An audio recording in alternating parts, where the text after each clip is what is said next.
कवन फूलवा फूलेला अधि अधि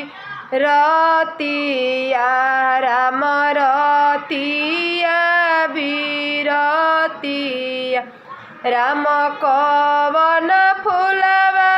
फूलेला भिनु साहर हरे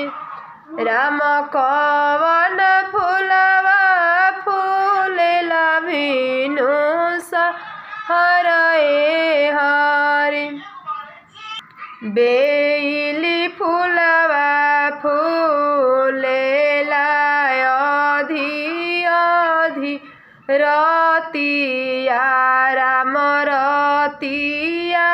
बिरतिया राम रतिया बिरतिया राम चंपा फूलवा फूलेला भिनु साहर हरे राम चंपा फूलवा फूलेला भिनु साहर हरे से फूलवा बनबो सब भैया लोग के पगिया सब भैया लोग के पगिया राम चमकत जई है अपना नौकरिया हरे राम चमकत जई है कवल जावा हरे से फूलवा बनबो सब भाई रे भतीजावा राम चमकत जई है कुलवा हरे। आई में एगो और गीत हम गावत तनी पेड़िया लगावे के बेर के हम तो हसे पूछिले ए झाझर पीपारा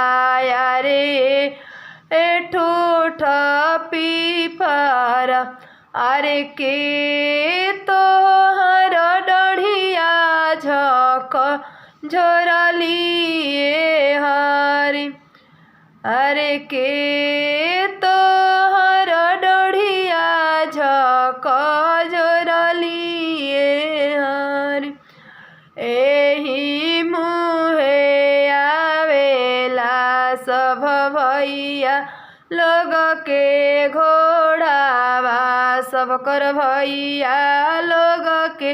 घोड़ावा राम उहे हमर डढ़िया झक झोरलिए हरे राम उहे हमर डढ़िया झक झोरलिए हरे हम तो हसे पूछिले ए झाझर पीपारा रे ठूठ पीपारा अरे के तोहर डढ़िया झक झोरली हरे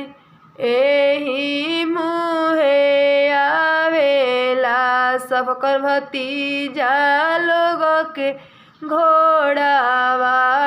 रे उहे घोड़ावा डढ़िया झक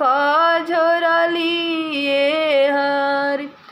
अगर हमारी वीडियो अच्छा लगी तो एक लाइक जरूर करो जा। आप पीड़िया के अगर गीत सुने के बाद तो वालों कमेंट में बताई जा। जय पीड़िया गोसाई जय है